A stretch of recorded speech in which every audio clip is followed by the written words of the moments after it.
महाराज जी की साप्ताहिक कथा संस्करण में आप सभी भक्तजनों का हार्दिक स्वागत है। आज की कथा का विषय क्षण भर में वैराग्य। सन 1949 में महाराज 9 भक्तों के साथ काशीपुर जिला नैनीताल गए और वहां श्री कृष्ण चौबे के घर पर ठहरे। इस यात्रा का वर्णन विविध लीला के प्रकरण में भी किया गया है। वहाँ से लौटते समय न मालूम किस मौज में वे कस्बे के बाहर एक धूली धूसरित मार्ग पर चल पड़े। उसी मार्ग में सामने दूसरी ओर से गधों पर मिट्टी के बर्तन लादे हुए कुम्हारों की एक टोली आ रही थी।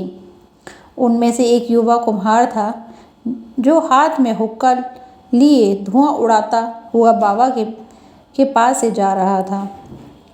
बाबा उससे कुछ तेज स्वर में बोले, तू कौन है? उसने भी आपसे उसी लहजे में प्रश्न किया। बाबा ने फिर अपना प्रश्न और तेजी से दोहराया और उसने भी क्रोधावेश वही प्रत्युत्तर दिया।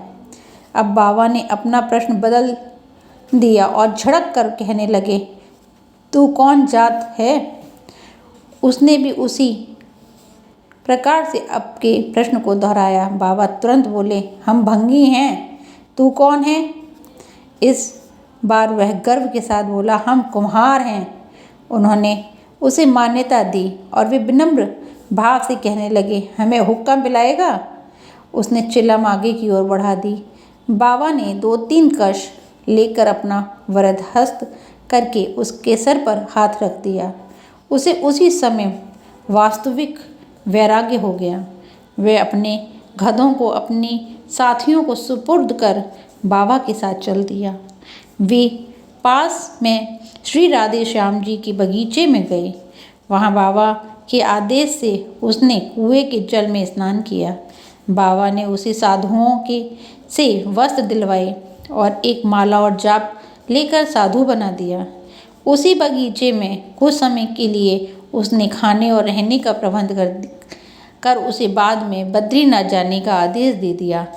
बाबा वहाँ से चल दिए। बोलो नीम करोरी महाराज की जय।